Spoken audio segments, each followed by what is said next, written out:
Eny ary tompoko dia ampitiavana trano no androsoanao tokantranonao amin'ny alalan'ny fandarana meteo manolotra ny arahaba. Dia mbola ilay andihy andrahoana trano no mandrafitra ny toetrandro ny amin'iny ilany atsinanan'ny Madagasikara iny amin'izao fotoana izao rehefa mandroso miditra tsikelikely aty amin'ny faritry ny avoantany izy ary izy ny orana malefaka noho izany ny amin'iny ilany atsinanan'ny Madagasikara iny.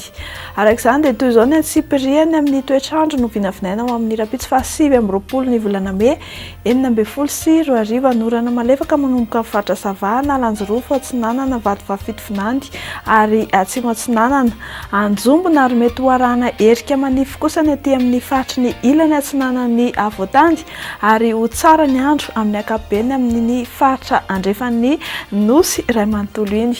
Mikasika ny maripana voatombatomba amin'ny rapitso indray dia tsy dia nisy fihetsehany firy no arina tamin'ny androany. Ho amin'ny rapitso maraina zao dia 10 degré Celsius ny ambany indrindra hitantsika any amin'ny faritra Vakinakaratra, 7 degré Celsius any Ambatolampy any. Ny amorontsiraka Atsinanana sy Andrefana kosa manodidina ny 20 hatramin'ny 21 degré Celsius.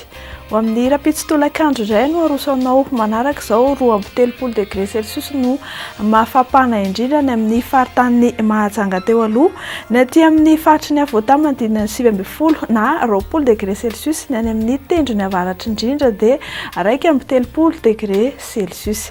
Dia raha ivoaka ny andafy any ianao dia toy izao manaraka izao ny toetrandro vao vinavina ho andreo tanàn-dehibe vitsivitsy.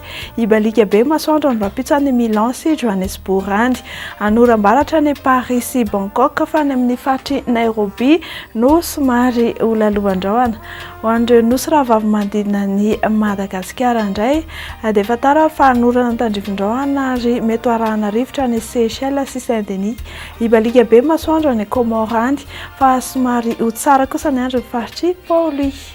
Dia izay tompoko lahy sy tompoko vavy no azona roso antsika indray ho amin'ity alina ity miraharisoanao hatrany izay ary manome fotoananao amin'ny manaraka indray. Veloma tompoko.